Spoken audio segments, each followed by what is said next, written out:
ब्राह्मण को धीरज दिया। देख, रोना बंद कर आत्मदेव। इसलिए जो तेरे भाग्य में है वो भाग कर आएगा, और जो तेरे भाग्य में नहीं है ना, आया हुआ भी भाग जाएगा। इसलिए प्रसन्न होकर के भगवान का भजन कर। क्या बेटा क्या बेटी। ब्राह्मण ने कहा, नहीं महाराज, आप मेरी बात तो सुनो। धिग जीवितम प्रजाहीनम अधिगज पितृ ग्रहम तथा। बिना संतान के ये जीवन बेकार है। धिग जीवितम प्रजाहीनम अधिग्रहम च प्रजा बिना। घर जो है, घर का नाम जानते हैं साधु महाराजा। घर माने होता है बच्चे। गृहिणी ग्रहम इति आहु। सीमेंट की दीवारों का नाम घर नहीं है। आपने 10 लाख का मकान बनाया, उसमें आपके साथ रहने वाला कोई नहीं, केवल आप अकेले रह रहे हैं, वो घर नहीं, मरघट है। धिग्रहम च प्रजा बिना। घर किसे कहते हैं? गृहिणी ग्रहम इति आहु। घर में एक नारी हो, पहला घर की पहली परिभाषा। नारी नहीं तो वो घर नहीं। अब केवल नारी हो, बांझ रह जाए तो भी वो घर नहीं। धिग्रहम चा प्रजा बिना। बच्चे जिस घर में ना खेलें वो घर नहीं, मरघट है। आंगन में बच्चों की किलकारियां हो, यह है घर की परिभाषा। बहुओं के पायल की रिमझिम धुने हो।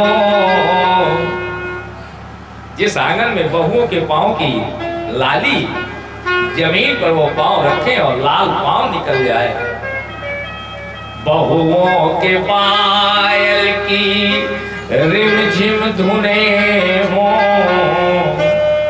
आंगन में बच्चों की किलकारियां हों, वो है घर।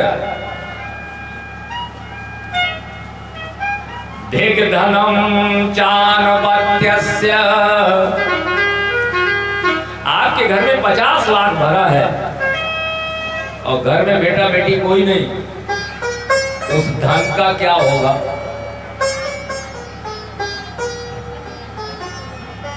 उस घर का क्या होगा? उस धन का क्या होगा? आत्मदेव कह रहे हैं। इसलिए गुरुदेव आपकी कृपा मिल जाए तो मेरे एक बेटा हो जाए, इसलिए आपके चरणों पर रो रहा हूं। सन्यासी ने कहा इधर तो आ, ब्राह्मण जरा इधर आओ, देखो जरा तेरे माथे पर संतान की रेखा है कि नहीं? आत्मदेव ने कहा गुरुदेव क्या माथे पे संतान लिखी होती है?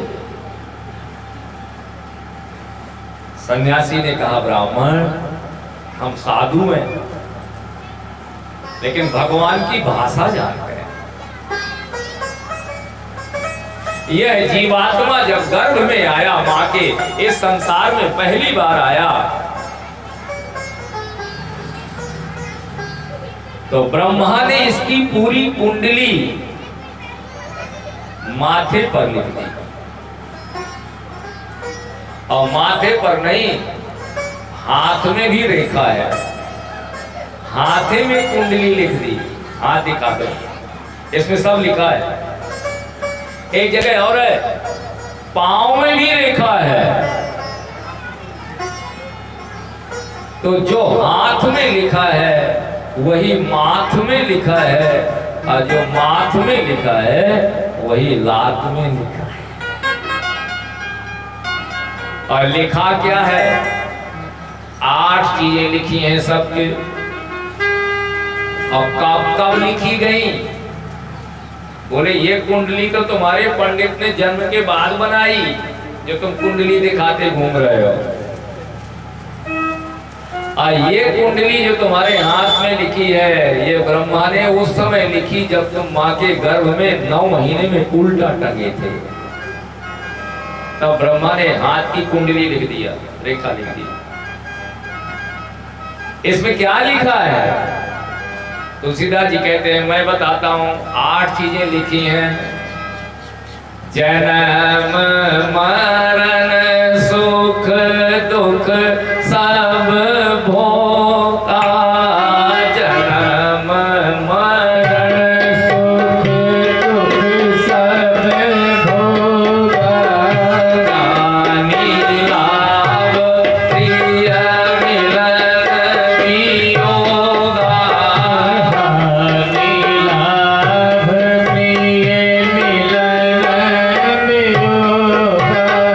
जन्म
माथ पर लिखी है, हाथ में लिखी है और लात में लिखी है। एक ने पूछा जो माथे में लिखा है हाथ में अलग अलग लिखा है क्या? संत ने कहा ना, जो कुछ माथे पर लिखा है वही हाथ में लिखा है, और जो कुछ हाथ में लिखा है वही लात में भी लिखा है। तो ब्रह्मा ने तीन तीन जगह क्यों लिखा भाई? तीन जगह रेखा बनाई। एक संत ने बड़ी सुंदर बात कही। संत ने कहा यह जीवात्मा जब मां के गर्भ में उल्टा लटका था, जन्म लेने वाला था, तो इसके पूर्व जन्म के जितने भोग हैं वो इस जन्म में उसको मिलते हैं।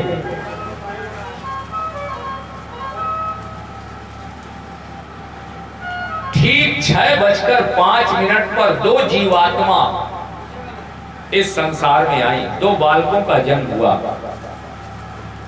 एक करोड़पति के बहू के घर से जन्म ले रहा है, आते आते करोड़पति हो गया। और एक बालक पैदा हो रहा है गंगा घाट की भिखारिन के पेट से उसका जन्म हुआ। जन्म लेते ही उसके हाथ में भीख का कटोरा आ गया।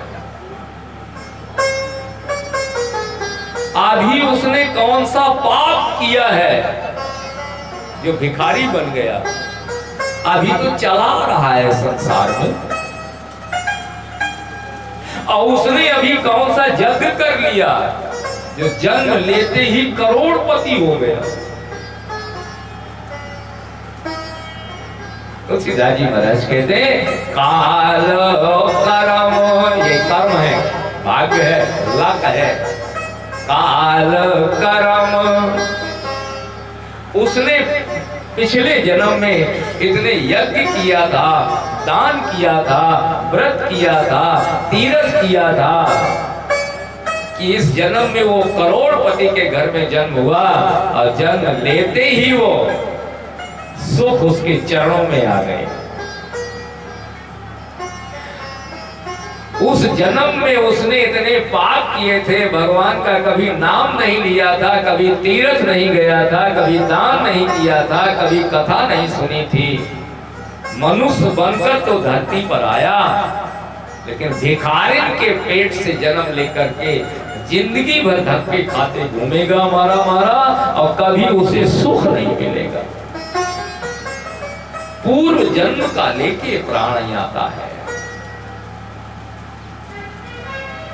इहलोके सुखम भुक्त्वा, यहां भोगता है। एक प्रैक्टिकल आपको बता दो, माताएं जानती हैं, जब कोई बालक पैदा हो और जमीन पर गिरे, उसका नाला काटो, और नाला काट के अभी 2 दिन का है, 4 दिन का, 6 दिन का है, वो इतनी जोर से मुट्ठी पकड़े होगा कि पूरी ताकत तुम लगाओ तुम उसकी मुट्ठी नहीं खोल सकते। और अभी धरती में गिरा है, अभी पैदा हुआ है, और उसकी मुट्ठी खींचो तो बांधे होगा, फिर खोल दो, फिर कस खींचो, तुमने छोड़ा तो उसने फिर बांधा। और एक मुर्दा जा रहा है, और मुर्दे की मुट्ठी तुम बांधो तो वो ऐसे फैला देगा, फिर बांधो दद्दा, पिंडदान ले लो तो फिर ऐसे कर देगा। मतलब समझे? ये जीवात्मा वहां से मुट्ठी बांधकर कह रहा है मैं पूर्व जन्म के उस जन्म के भोग लेकर आया हूं, और दोनों अपनी मुट्ठी में रखे हूं, और 70 साल तक इनको भोगूंगा। और 70 साल के बाद जब दद्दा मरे तो उन्होंने कहा देख लो, जितना बांध के लाया था सब यहाँ खो गए, 70 साल में सब चला गया, देख लो कुछ नहीं बचा, सब भोग लिया मैंने। काया से जो पातक होई, तब बिन भोगे न दूर दुख होई। तो 8 चीजें ब्रह्मा ने लिखी, हाथ में लिखा, माथे में लिखा। जन्म, तुम्हारा जन्म कहाँ होगा, ऊंच जात में, नीच जात में, गरीब में, अमीर में, वो जहां तुम्हें पटक देगा वहां तुम्हें जन्म लेना पड़ेगा। अच्छा, जन्म हमसे पूछ कर हुआ है क्या कि बताओ तुम कहां? हमसे पूछा जाता तो धीरू भाई अंबानी के नीचे फार्म भरते। उसने जहां पटक दिया, जन्म माथे पर लिखा है, मरण गर्भ में ही ब्रह्मा ने मरने की तारीख लिख दी। 6 मई 2028 शाम को 7:24 ट्रक के नीचे बंबई में मरेगा। एक ने कहा रहे तो मुरैना में रहा है, बोले रहे चाहे जहां, आप नयावे ताई पे और ताई तहां लई जाए। मरने के टाइम पर वहीं पहुंच जाएगा 6:26 पर। राई घटे और न तिल बढ़े, जन्म लिखा है, मृत्यु लिखी है, और सुख दुख 4 चीजें हो गई। 5 साल का होगा तो सुख मिलेगा, 18 साल में विद्या पढ़ जाएगा, 24 साल में ब्याह हो जाएगा, 30 साल में नौकरी पा जाएगा, 36 साल में बेटा हो जाएगा, 40 साल में बोलेरो आ जाएगी। टाइम टाइम से सब लिखा है, उसके पहले नहीं होगा। घड़ी में तुमने अलार्म लगाया है 12 बजे का, तो 11:59 पर बजने वाला नहीं है, और 59 के बाद 7 हुआ कि ठक से बजेगा। भाग्य की रेखा का समय आया, उसने तुरंत फल दिया। 8 चीजें लिखी और ब्रह्मा जी ने सबके लिखा है, हाथ की रेखा, माथे की रेखा और पांव की रेखा। उस सन्यासी ने कहा, आत्मदेव तू बेटा मांग रहा है, संतान मांग रहा है, जरा मेरे पास में आ, देखूं तेरे माथे पर ब्रह्मा ने संतान लिखा भी है कि नहीं लिखा। तद्भालाक्षर मालां च अवाचयामास योगवान। उसने बाचा, रेखा को माथे की उसने पढ़ा। योगवान, जो माथे की रेखा पढ़ ले, जो हाथ की रेखा पढ़ के आपको बता दे, वो योगवान, वो योगी होता है। तद्भालाक्षर मालां च अवाचयामास योगवान असर्वे ज्ञात्वा यदि पश्चात् विप्रमुचे साविस्तरम्। विप्रम ऊचे पढ़ लिया, विप्रम ऊचे सविस्तरम् लिखा तो केवल एक रेखा, भगवान ने कैसे खिंचा दी, एक रेखा। और जब उसकी वो व्याख्या करेगा तो 3 घंटे तक बताएगा। विस्तरम लिखा केवल इतना है और पढ़ने में विस्तार हो जाता है। विप्रम ऊचे सविस्तरम। ब्राह्मण तेरे माथे पर संतान की रेखा नहीं है, तुझे बेटा नहीं मिलेगा कभी, क्योंकि जो कुछ हाथ में लिखा है, जो माथे में लिखा है, वो कभी झूठा होने वाला नहीं है। लिखने वाले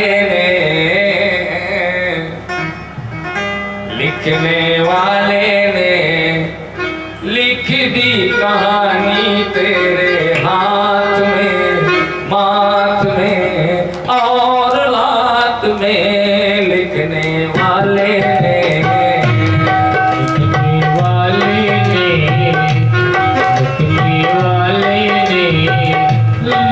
दी कहानी तेरे हाथ में, बात में और रात में लिखने वाले ने, लिखने वाले ने लिख दी कहानी तेरे हाथ में, बात में और रात में लिखने वाले ने।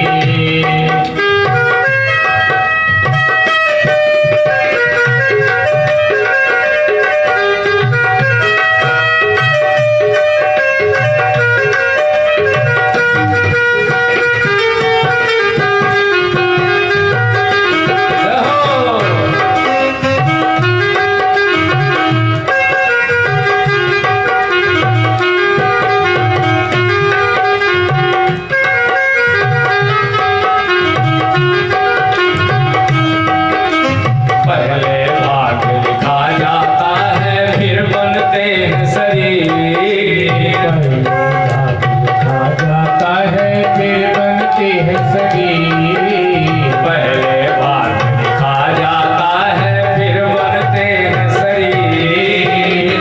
लिखा जाता है फिर बनते हैं शरीर। भाग्य लिखे से सुख पाता है, भाग्य लिखे से पीर लिखने वाले ने, लिखने वाले ने लिख दी कहानी तेरे हाथ में, हाथ में और रात में लिखने वाले ने, लिखने वाले ने, लिखने वाले ने, लिखने वाले ने, लिखने वाले ने, हाँ लिखने वाले ने, लिखने वाले ने लिख दी कहानी तेरे हाथ में, हाथ में और रात में लिखने वाले ने।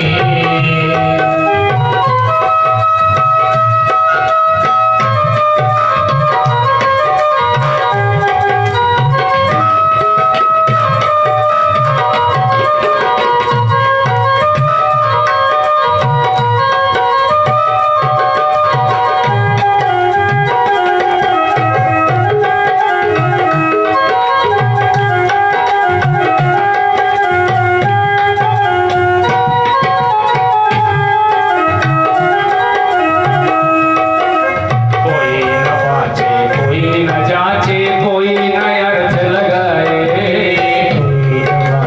कोई न बाचे कोई न जाचे कोई न अर्थ लगाए। जो लिखा है हाथ में कोई पढ़ नहीं सकता, जो लिखा है माथे पर कोई बाँच नहीं सकता। कोई न बाचे कोई न जाचे कोई न अर्थ लगाए। कोई न जाचे कोई न अर्थ लगाए। जोई जोई लिखा सोई जीव भोगी अक्षर झूठ न जाए। अक्षर छूट न जाए।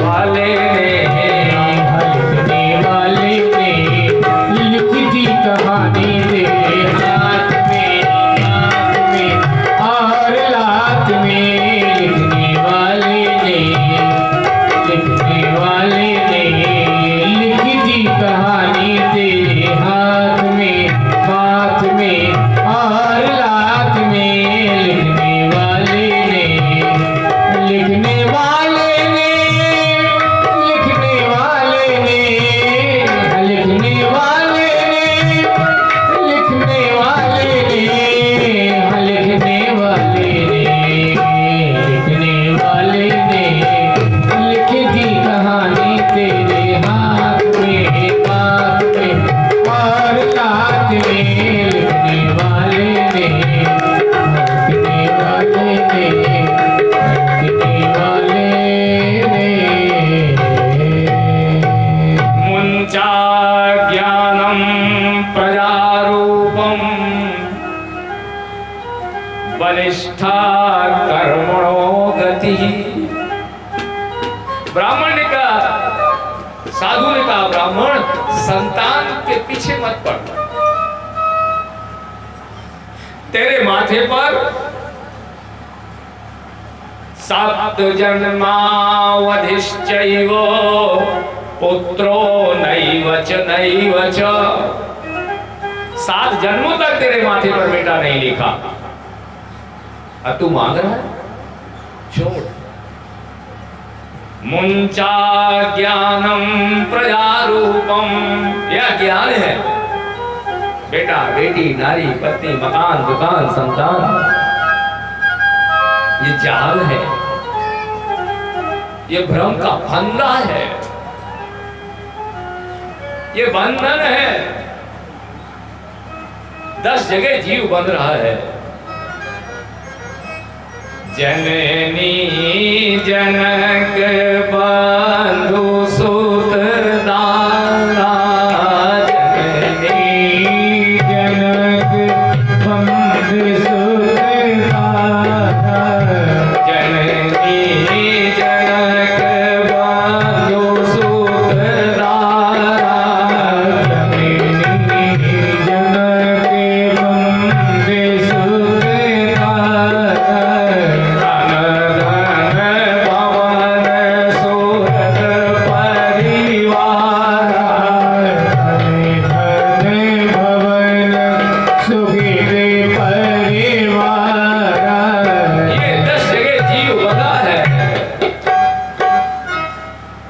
बंधन है, हमें दिख क्यों नहीं रहा? बोले जदपि मृषा छूटत कठिन है, ये बंधन झूठा। संतान का, मकान का, दुकान का, देह का, गेह का झूठा है। तो झूठा है तो जल्दी छूट जाना चाहिए। तो क्या कहते हैं, छूट न अधिक अधिक और झाई। जैसे जैसे ये प्राणी बड़ा होता जाएगा, 20 साल 5 साल का था तो बंधन कम था, केवल मां से बंधा था। और 22 साल का हो गया तो बंधन और बन गया, पत्नी से बन गया। और 40 का हुआ तो और बंधन बन गया, बेटे बेटी हो गए। और 60-70 का पहुंचा तो नाती पोते बढ़ गए। जैसे जैसे बढ़ता जाता है बंधन भी उसका जकड़ता जाता है। तुलसीदास पूछा छूटने का कोई उपाय है? बोले श्रुति पुराण बहु कहे उपाय, लेकिन छूट न अधिक अधिक जाई। छूट नहीं। मुंचा ज्ञानम प्रजारूपम बलिष्ठा कर्मणो गति। ए आत्मदेव सन्यासी कह रहे हैं, विवेकम तो समासाद्य त्यज संसार वासना। विवेकम तो समासाद्य, इस संसार का बंधन करता कैसे है? बोले ज्ञान की कुल्हाड़ी से, विवेक से। मैं नहीं, मेरा नहीं, ये तन किसी का है दिया, ये विचार विवेक। इट इज नॉलेज, इसका नाम है ज्ञान। ज्ञान माने किताबें पढ़ लेने का नाम ज्ञान नहीं है। Chemistry, physics, history, geography, it is not knowledge, ये ज्ञान नहीं है। ज्ञान मैं कौन हूं, कस्तम को हम खुद आया था, और कामे जननी को में ताता, मनसी विचारे बारंबारम, इति परिभावे सारम असारम। किम सारम और किम असारम, क्या सत्य है और क्या असत्य है, इसका विवेक, इसका नाम ज्ञान है। तो यति महाराज कहते हैं विवेकम तो समासाद्य अत्यज संसार वासनाम। ब्राह्मण बेटे की मांग छोड़ दे, संसार की वासना को छोड़ दे, भगवान का भजन कर, तीर्थ का सेवन कर, गंगा जल का पान कर, 3 काल संध्या कर। ब्राह्मण का शरीर मिला है, त्रिकाल संध्या ब्राह्मण के लिए। प्रातः काल संध्या, सूरज ना निकलने पाए ब्राह्मण की संध्या हो जाए। सुबह की संध्या, सूरज डूबने ना पाए शाम को और ब्राह्मण की संध्या हो जाए।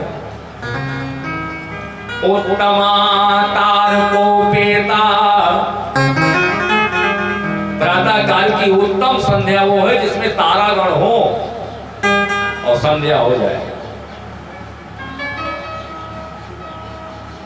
और शाम के समय उत्तमा सूर्य सहिता, शाम की संध्या में सूरज न डूबे, लाल लाल दिखाई पड़े और संध्या हो जाए। और मध्याह्न संध्या ठीक 12 बजे। तो ब्राह्मण को 3 काल संध्या करनी चाहिए। अपने धर्म का पालन कर। सुनो विप्रो,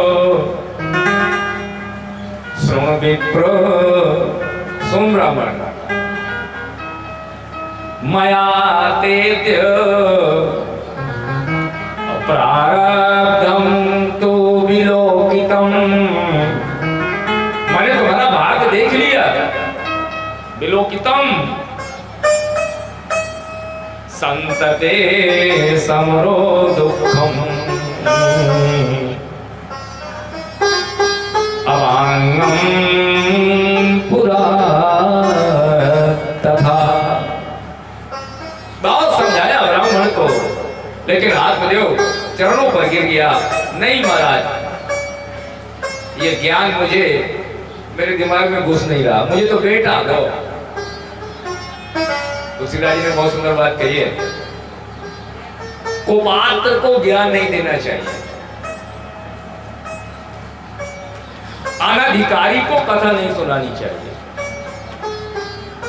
यह न कहिए किसको, बोले सठही और हठ सी नहीं, जो मन लाए न सुने हरि लीलई। जो मन लगाकर कथा न कहे उसको कथा मत सुनाओ। बोले साहब करोड़पति हो, पैसे के दबाव में न सुनाए बाबा। तो सीधा जी कहते काहे का दबाव, तुझे द्रोही और न सुनाई कबहूं, सुरपति सरिस होय नृप तबहूं। इंद्र जैसा भी हो, तुम्हारे सामने धन का ढेर लगा दे, लेकिन अगर वो विप्र द्रोही है उसे कथा मत सुनाओ, उसे ज्ञान मत दो। गीता में भगवान इदं तेना तपस्काय,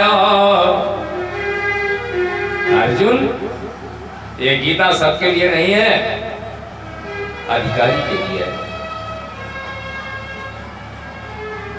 तो रे सुन ब्राह्मण, गलत जगह पर मैंने दान डाल दिया। सड़क पर कभी गेहूं नहीं बोया जाता और कुपात्र को ज्ञान नहीं दिया जाता। क्रोधी सम और कामी हरि कथा। जो अपनी स्त्री के प्रति आसक्त है, स्त्री अपने पति को छोड़ के संसार में किसी को जानती नहीं, उसे तुम राम कथा सुनाओ तो ओसर बीज बहे फल जथा। ऊसर में आप दान हो रहे हैं, कोई लाभ नहीं हुआ। ब्राह्मण ने कहा साधु बाबा तुमने ज्ञान बहुत लंबा चौड़ा सुनाया, लेकिन मुझे एक बात बताओ, तुम बेटा दे रहे हो कि नहीं दे रहे हो आशीर्वाद? बोले तेरे भाग्य में नहीं तो मैं कहां से दे दूं? बोले संत चाहे दुर्भाग्य को सौभाग्य में बदल सकता है। ब्रह्मा के लेख मेटे तो नहीं जा सकते, पर प्लस माइनस किए जा सकते हैं, कम ज्यादा किया जा सकता है। इसलिए मुझे बेटा, और अगर आपने नहीं दिया तो क्या करोगे? बोले मैं तालाब में डूब करके आत्महत्या कर लूंगा। पाप तुमको लगेगा साधु बाबा। ऐसे ऐसे लोग मिलते हैं संसार में। बेटा दे नहीं तालाब में मर रहा हूं और मरूंगा मैं, पाप लगेगा तुमको। तो ब्राह्मण साधु बाबा ने कहा मरोगे तुम और पाप हमको क्यों लगेगा? ब्राह्मण ने कहा बाबा हमें तो लगेगा लगेगा, क्योंकि संसार में आत्मघात समम पापम त्रिषु लोकेषु न विद्यते। आत्महत्या से बढ़ करके संसार में कोई पाप नहीं है। न गौ हत्या, न ब्रह्म हत्या। गुरु मर जाए तुमसे गोली से, वो पाप भी दूर हो जाएगा। गुरु हत्या, गौ हत्या, प्रायश्चित लिखा है शास्त्र में। धोखे से गाय मर जाए, प्रायश्चित करो, गंगा स्नान करो, ब्राह्मण भोजन कराओ, इतने दिन एकांत में रहो, गौ हत्या दूर हो जाए। ब्रह्म हत्या। लेकिन आत्महत्या करने वाले की कभी भी तरन तारनी नहीं होती। भूत बन करके पेड़ में लटका रहेगा। स्त्री अगर फांसी लगाकर मरती है तो चुड़ैल बन करके किसी पेड़ में लटकीगी। कब तक? बोले 70 साल की उम्र देकर भगवान ने तुमको धरती पर भेजा, और तुम 35 साल में फांसी लगा के ऊपर चले गए, तो भगवान वहां से 3 लाख मार के फिर वापस भेजता है। मैंने 70 पर भेजा था, तू 35 में कैसे आ गया? चल वहीं फिर से।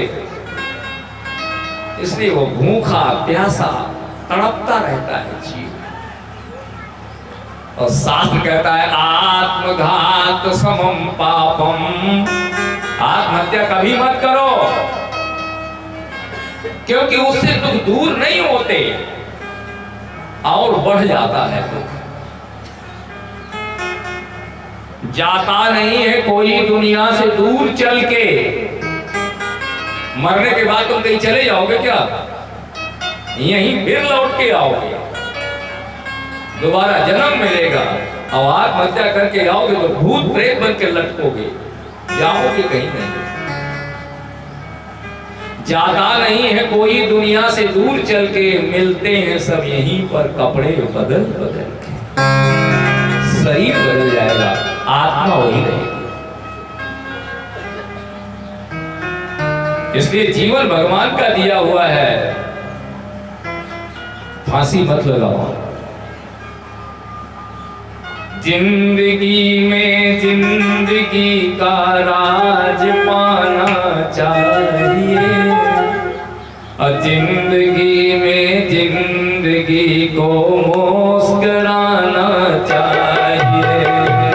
जिंदगी में जिंदगी का राज पाना चाहिए, जिंदगी में जिंदगी को मुस्कुराना चाहिए।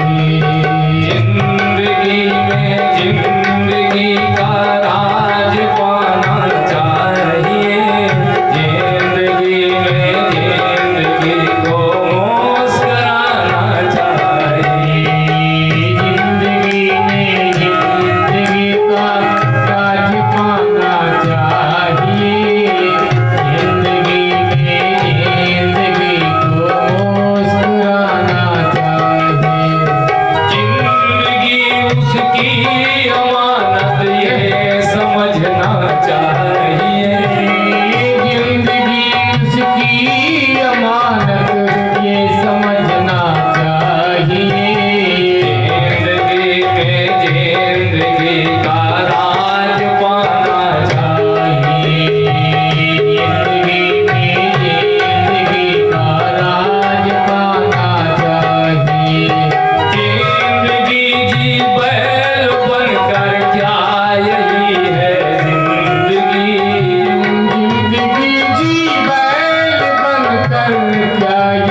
आत्महत्या करूंगा तो पाप तुमको भी लगेगा। बोले मुझे क्यों लगेगा? बोले हमारे यहाँ संविधान में एक धारा है 120B, ताजीरात हिंद। जब मर्डर हो रहा था तुम वहां खड़े थे, हाँ देख रहे थे, हाँ तुमको भी 6 महीने की सजा, क्योंकि जब हो रहा था तब तुम देख तो रहे थे। तो मैं आत्महत्या करूंगा तुम मुझे देखोगे, और साधु बाबा जब देखोगे तो मेरा तो जो होगा सो होगा, तो 6 महीना तो तुमको भी मिलेगा। साधु ने कहा बहुत बुरा फंसे। ब्राह्मण पीछे पड़ गया, भाग्य में इसके बेटा है नहीं। उसने अपने झोले से फल निकाला, ले अपनी ब्राह्मणी को खिला देना, तेरे बेटा हो जाएगा। प्रसन्न हो गया आत्मदेव, प्रसन्न हो लेकर के आया। संत भगवान चले गए। उसने अपनी पत्नी से कहा धुंधली नाम का ले, ये प्रसाद है संत का, इसको खा ले, हमारे बुढ़ापे में 60 साल में भी बेटा हो जाएगा, पितर पानी पा जाएंगे, पुरखों को पिंडदान मिल जाएगा, वंश नाश होने से बच जाएगा। ये फल खा ले। एक बात कहूं, भगवान पति और पत्नी का जोड़ा कभी नहीं मिला। आत्मदेव इतना त्यागी ब्राह्मण था, भगवान का भक्त था, संतों की सेवा करता था, और पंडितानी महादुष्टा महाखल। 6 महीने नहाती नहीं थी। अब सुनो, भगवान ये कभी जोड़ा पति पत्नी का मिलाता ही नहीं है, कभी नहीं मिलाता। ये ज्योतिष में भृगु संहिता से लिखा चला रहा है। ज्योतिष में लिखा है पति पत्नी का जोड़ा मिलेगा नहीं। पत्नी गोरी होगी तो पति काला मिलेगा, और पति गोरा होगा तो पत्नी काली माई मिलेगी। होता कि नहीं होता? अच्छा, ये आज से नहीं चला रहा है, बहुत पुराने जमाने से चला आ रहा है। सीता जी कितनी गोरी हैं और राम जी गोरे हैं, कब वहीं से गड़बड़ चल रहा है। सीता जी गोरी और राम जी काले, राधा गोरी और कन्हैया काले। कहां जोड़ा मिला? तो जब जोड़े नहीं मिलता, लिखा है पत्नी सुंदर होगी तो पति कुरूप होगा, और पति सुंदर होगा तो उसकी पत्नी ठीक नहीं होगी, काली होगी। और आगे लिखा है ज्योतिष में, अगर शायद भगवान ऐसी कृपा कर दें कि दोनों सुंदर मिल जाएं और उनका ब्याह हो जाए, तो फिर ज्योतिष में लिखा है कि उनके संतान नहीं होगी, वो बांझ रह जाएंगे।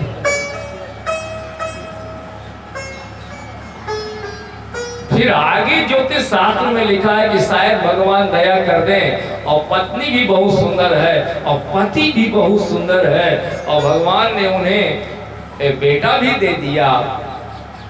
तो फिर ज्योतिष में आगे लिखा हुआ है वो जोड़ा ज्यादा दिन तक संसार में नहीं रहेगा, उनमें से एक जल्दी चला जाएगा।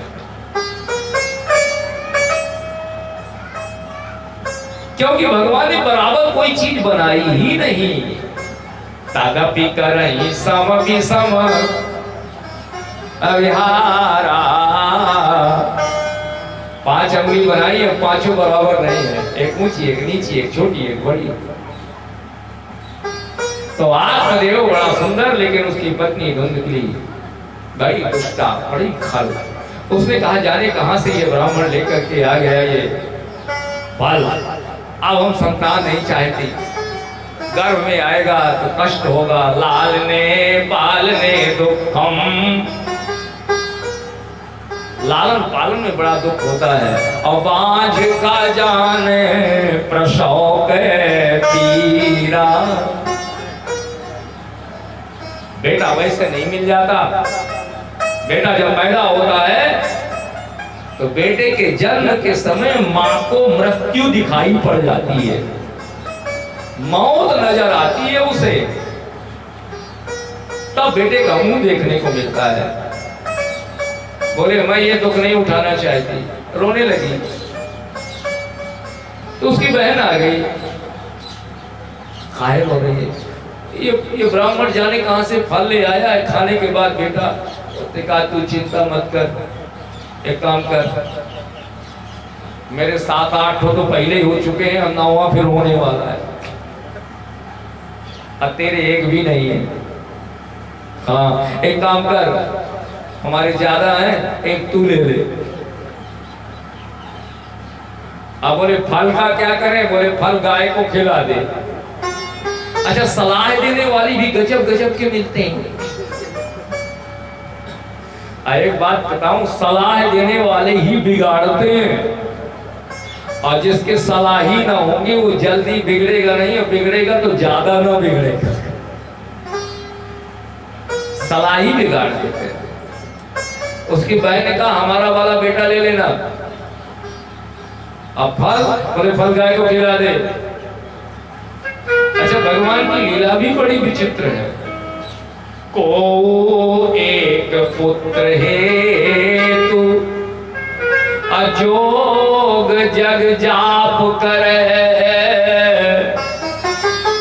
किसी की एक बेटा नहीं 50 पत्थर पूज रही है, संतान गोपाल, ये पंडित वो पंडित, एक बेटा नहीं है। को एक पुत्र हेतु अजोग जग जाप करे, अकाऊ के घर 20-20 बाल बिलवात है। आधे की चट्टी नहीं, आधे की बनियान नहीं, 7 घूम रहे नंगे, और घर में भोजन का दाना नहीं है ना ऐसा। अब किसी के घर में एक नहीं, भगवान की लीला। काओ के निवास हेतु झोपड़ी की आस नहीं, काओ के अटारी अटा गगन उड़ात है। किसी के 7-7 मंजिल और सब खाली पड़े, कोई रहने वाला नहीं, झाड़ू नहीं लगती 3-3 मंजिल में, और किसी के एक कमरा में 76 विषय, बैठने की नहीं को लेटने की को कहे। ठाकुर जी उसने वैसा ही किया, गाय को खिला दिया ब्राह्मण का फल। अवात्मदेव नाम के पति से कह दिया हमने खा लिया, झूठा कह दिया, और धीरे धीरे कहती रहे मेरे गर्भ है, बच्चा है, गर्भ है, और सही है, ब्राह्मण का आशीर्वाद बड़ा सच्चा है, झूठ बोलती नहीं। अब ब्राह्मण से कहा एक काम करो, हमारे घर में पैसे वैसे तो नहीं, भीख मांग के लाते हो, हाँ जब बेटा पैदा होगा तो खर्चा वर्चा लगेगा कि नहीं लगेगा? लगेगा, घी आएगा, गुड़ आएगा, काजू आएगा, किसमें कुछ पैसे कमा ला। तो चला गया 6 महीने के लिए परदेश, और लौट के आया तो उसकी बहन के लड़का हो गया, तो उसने कहा ले दिखा देना आपने उसको। ब्राह्मण आए, बोले तुम भीखे मांगते रह गए, यहाँ लड़का हो गया। बोले कब? बोले 15 दिन हुए, अब बहन का बेटा ले लिया उसने। भागवत में लिखा है।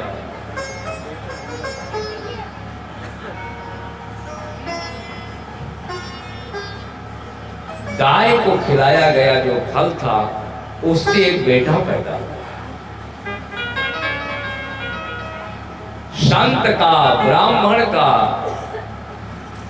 वरदान कभी खाली नहीं जाता, और श्राप भी खाली नहीं जाता। गाय को खिलाया तो गाय से बेटा पैदा हुआ। उसके कान बड़े बड़े गाय जैसे थे और बाकी शरीर सब मनुष्य का था। ब्राह्मण ने देखा बेटा पैदा हुआ। पड़ोसियों ने कहा अरे वाह, कहां तो एक बेटा नहीं था, कहां एक बेटा ब्राह्मणी के भी हो गया और गाय तक के बेटा हो गया। ऊपर वाला जब देता है तो छप्पर फाड़ फाड़ के देता है। सही में दोनों ब्राह्मण ने दोनों बालकों को पढ़ाया लिखाया, बड़ा किया, पाला पोसा, नामकरण किया। जो अपनी पत्नी के गोद में था फर्जी वाला बेटा, उसका नाम रखा धुंधकारी। और जो गाय से पैदा हुआ था उसका नाम रखा गोकर्ण। कान उसके गाय जैसे थे बड़े। गोकर्णो महाज्ञानी अधुंधकारी महाखला। देखिए मेरा ब्राह्मण बराबर शिक्षा दे रहा है, दीक्षा दे रहा है, ऊंच नीच तो नहीं कर रहा। दोनों बेटे अपने हैं, लेकिन एक डाकू और एक डॉक्टर, एक डीएम और एक डाकू, अलग अलग। उपजही एक संग जग माही, पर जलज जोग अजिमी गुण बिर गाये। तुमने एक मुट्ठी पर तुलसी के दाने डाले, बोलिए पानी डाला, उगे तो 20 ठो, आधे सूख गए, 2 उबर गए। उनका बात चोरी करने लगा धुंधकारी, डाका डालने लगा, शराब पीने लगा। गोकर्ण जी वेद के ज्ञाता हो गए जो गाय से पैदा हुए थे।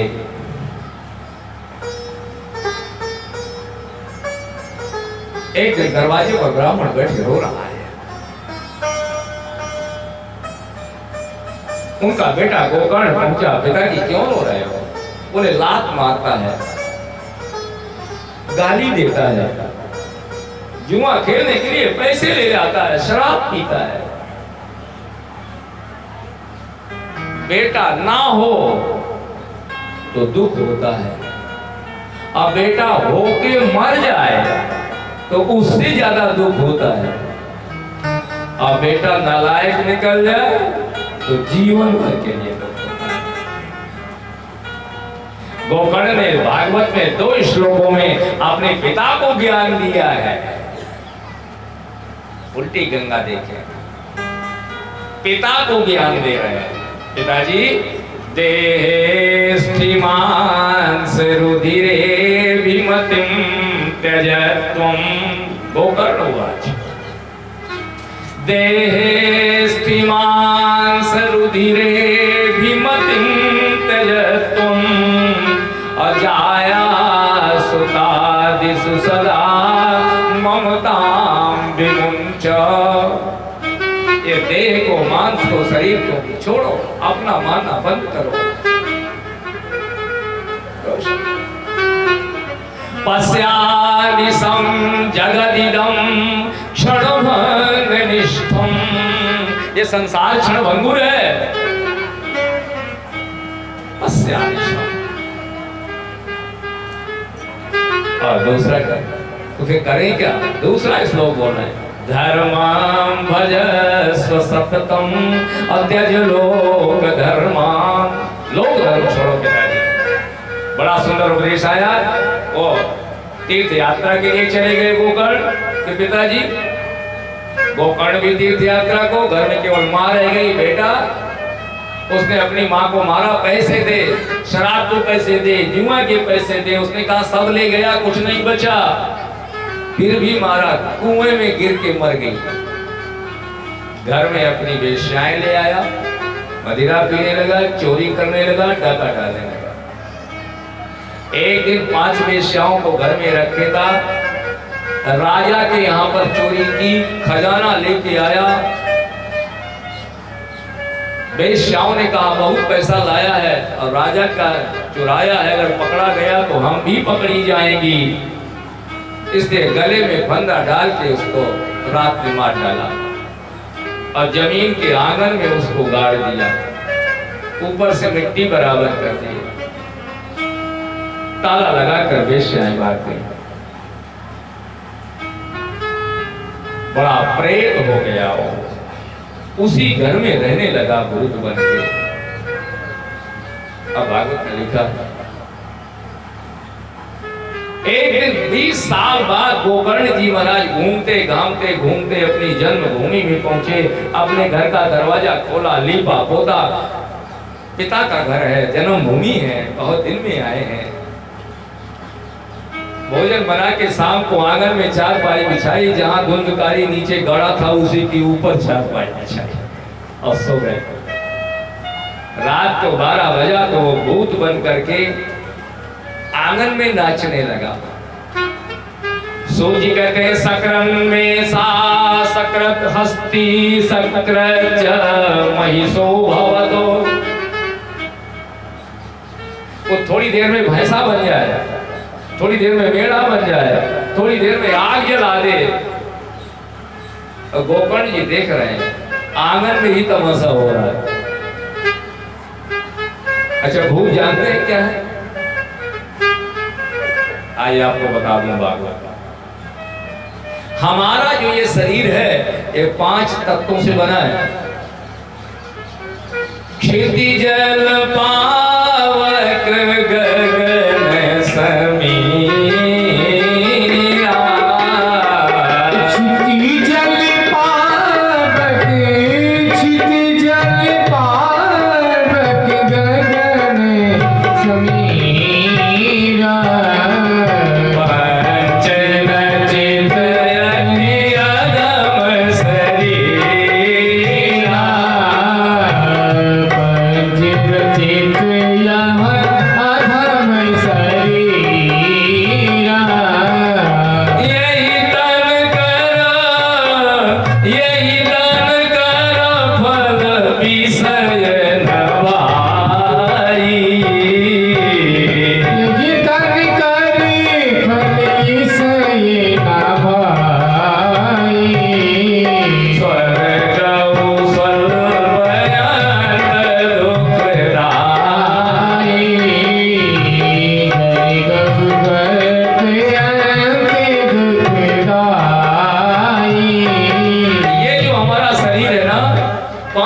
से बना है। आकाश, वायु, अग्नि, क्षिति जल पावक गगन समीर पृथ्वी और जल। गिन लेना 5 हो गए। आकाश, वायु, अग्नि, जल और पृथ्वी। आप कहते हैं कहाँ है? आओ मैं गिना दूं। आकाश माने होता है खाली जगह को आकाश कहते हैं। घटाकाश, मठाकाश, आधे में घड़े में पानी है और आधे में आकाश है। खाली जगह माने आकाश। तो आपने खाना खाया, भोजन किया और सवेरे खाली हो गया तो भीतर आकाश भर गया कि नहीं भर गया? भीतर हमारे आकाश। आकाश, वायु, सांस चल रही कि नहीं चल रही? अग्नि, बोले शरीर गर्म है, क्यों? बोले अग्नि भीतर है। बोले ठंडा हो गया, बोले मर गया। भीतर अग्नि है। बोले पचता नहीं है, बोले अग्नि मंद हो गई, चूरन खा ले। इसका मतलब अग्नि है भीतर। जठराग्नि, मंदाग्नि। और जल, पानी है शरीर में। और पृथ्वी माने होता है ठोस, हड्डियां पृथ्वी का अंश है। तो 5 तत्व से जो हमारा शरीर बना ये हम हैं। और जब ये शरीर छूटता है तो वो प्रेत बनता है। और प्रेत में 3 तत्व होते हैं, ध्यान से। आकाश, वायु और अग्नि। और शरीर वही है, उसमें 2 चीजें नहीं होती, जल और पृथ्वी, 2 नहीं होते। इसलिए मरने वाले को जल तर्पण दिया जाता है, क्योंकि उसके पास वो नहीं है प्रेत के पास। और पिंडदान दिया जाता है, क्योंकि उसके पास पृथ्वी तत्व नहीं है। और 3 तत्वों से शरीर लेकर के वो घूमता है, अपने परिवार के पास जाता है, पत्नी के पास जाता है, मरने के बाद भूत बनकर बेटों के पास जाता है, उन्हें समेटता है।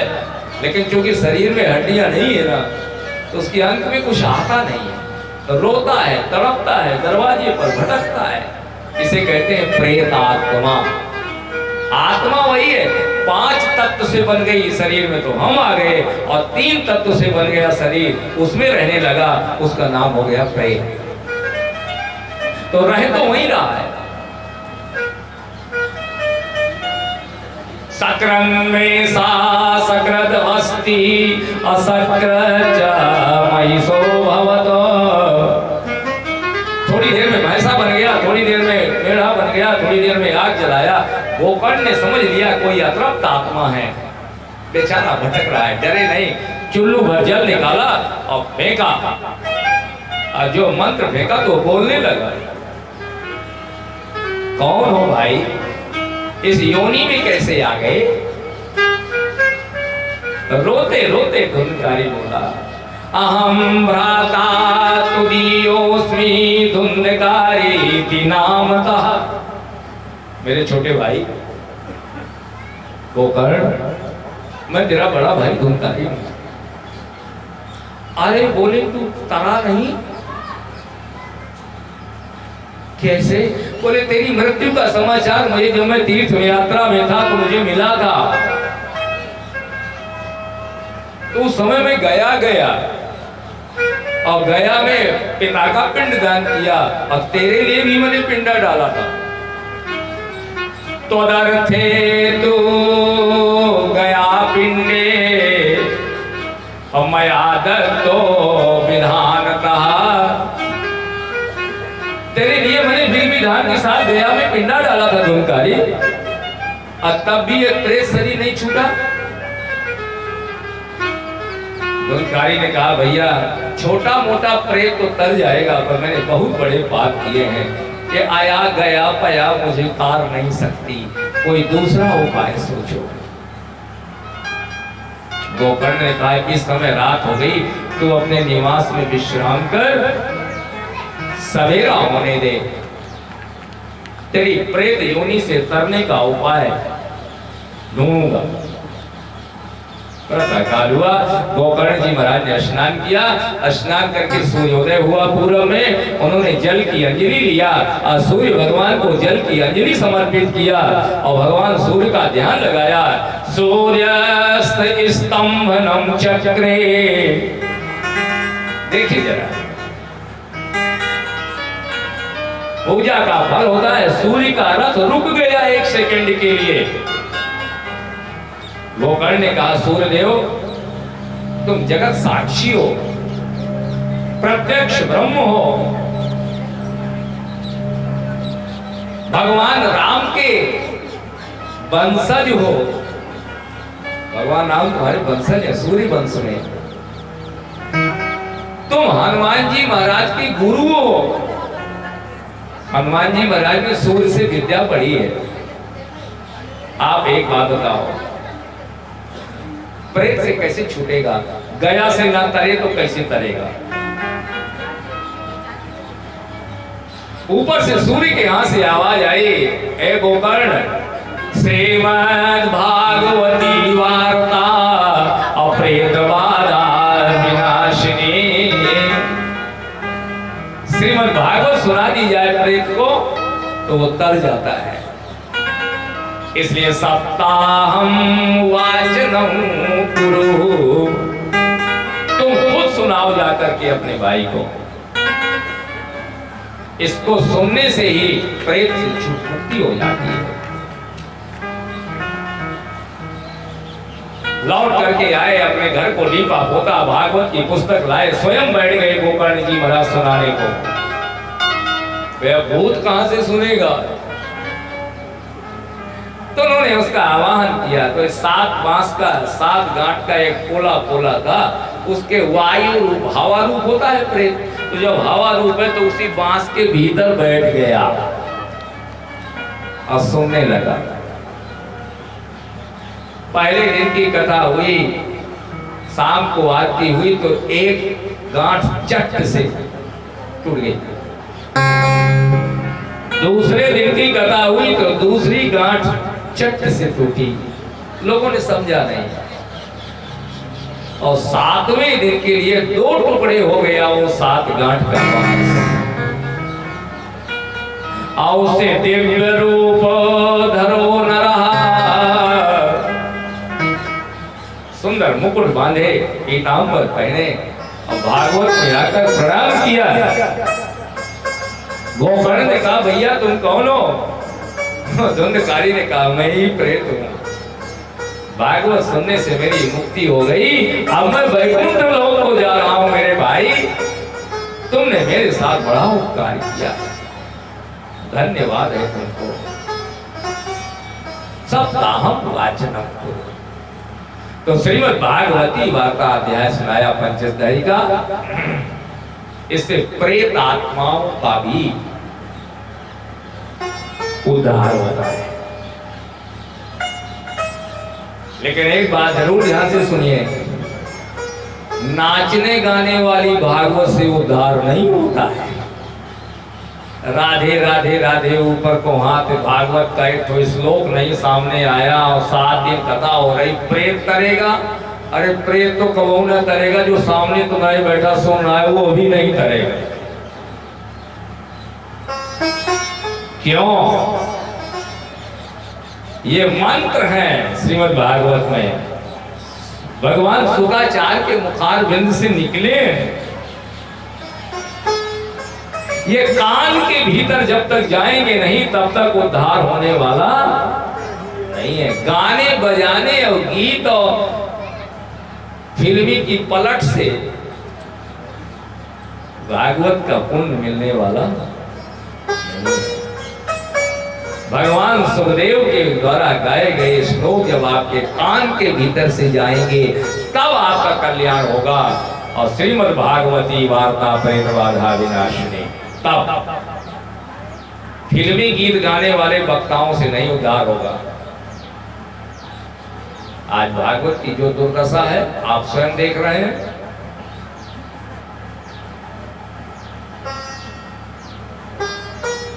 कहने का कोई अर्थ नहीं रह जाता।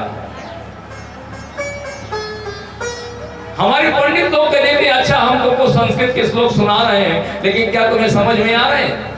जब तुम्हें समझ में नहीं आती इसलिए हम फिल्मी गाना गाते हैं, हम श्लोक नहीं सुनते। ये केवल अपने को बचाने के लिए झूठ बोलना है। वास्तव में तो उस ब्राह्मण ने भागवत पढ़ी ही नहीं जो आपको वक्ता बन के सुना रहा है। अब मैं भागवत के तमाम वक्ताओं से कह देता हूं सामने भागवत रख करके श्लोक पढ़कर सुना दो। सामने देख के पढ़ नहीं सकते और भागवत के वक्ता बने हुए। वास्तव में यदि भागवत का वो वक्ता है तो उससे कहो वेद स्तुति सुनाओ। भागवत का 7वें दिन हमारे यहाँ कथा बंद हो जाती है। क्या हुआ? बोले आज सुदामा जी का चरित्र है, आज सुदामा भागवत खत्म। सुदामा चरित्र में भागवत खत्म हो जाएगी? 10वें स्कंद के 79वें अध्याय में सुदामा जी का चरित्र है, उसके बाद 11वें स्कंद के अध्याय, उसके बाद 12वें स्कंद के अध्याय, 40 अध्याय की कथा बची हुई है अभी, और सुदामा के बाद कथा खत्म। क्या मूर्ख बना रहे हो भागवत के वक्ताओं समाज को। बहुत अच्छे वक्ता थे हमारे रमेश भाई ओझा, टीवी में उनकी कथा आती है, मैं उन्हें प्रणाम करता हूँ, अपना गुरु मानता हूँ।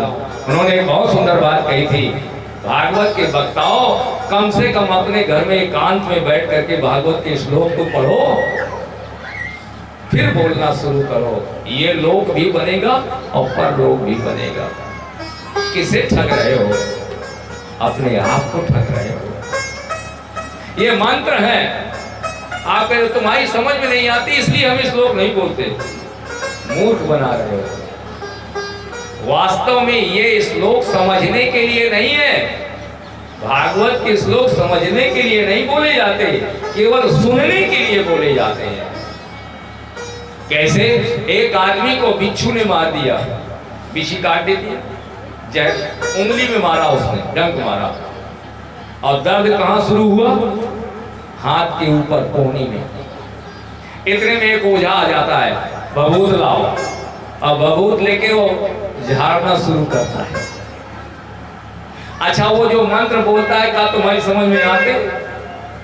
अरे तुम तो समझो उसको खुद ही नहीं समझ में आते कि वो क्या बोल रहा है, लेकिन वो बिच्छू का मंत्र बोलता है, भस्म लगाता जाता है, 6 पेड़ी 6 कारी 6 दूध की पखारी 6 छू बचा। अब आप देखें, फिर पूछता है अब दर्द? बोले अब तो यहाँ हो गया, अब यहू पढ़ना पड़ेगा। फिर आप क्या है? बोले अब तो यहाँ हो गया, बोले भी और पढ़ना पड़ा, अब तो उंगली पे आ गया, बोले ये दवा लगा दे। मैं पूछ रहा हूँ, आन मिल आखर और अर्थ न जापू। तुलसीदास जी उसी बिच्छू के मंत्र की बात कर रहे हैं, जो बिच्छू का मंत्र है, कोई श्लोक नहीं है, कोई वेद नहीं है। आन मिल आखर अर्थ न जापू, लेकिन प्रगट प्रताप महेश प्रताप। वो कान के भीतर जब शब्द गया तो कान के बाद वो हृदय में पहुंचा, और सारे शरीर का खून हृदय में जाता है, वहीं से साफ होके लौटता है। अब खून में घुस गया वो मंत्र, और जब ब्लड में वो मंत्र गया तो बिच्छू का जहर उतर गया कि नहीं उतर गया? तो भगवान सुखदेव जी की ये वाणी 18,000 श्लोक हम समझे चाहे ना समझे, लेकिन अगर व्यास पीठ से बोले जा रहे हैं, वक्ता के द्वारा श्लोक बोला जा रहा है, हर 1 मिनट हर 2 मिनट में श्लोक बोला जा रहा है, तो श्लोक हमारी कान से भीतर जा रहा है कि नहीं जा रहा? और अगर वो गया तो जब बिच्छू का जहर उतर सकता है तो संसार का जहर नहीं उतरेगा। इसलिए भाव भेषज रघुनाथ जस। क्या बात की तुलसीदास जी, ये कथा, राम कथा, भागवत कथा दवा है, दवा। भेषज काहे की? बोले संसार रोग की। भाव भेषज रघुनाथ जस, असुनहि जे नर अरु नारी, अतिन कर सकल मनोरथ, असिद्ध करई त्रिशिरारी। त्रिपुरारी सिद्ध करते हैं। आज इसी स्थल पर हम कथा का विश्राम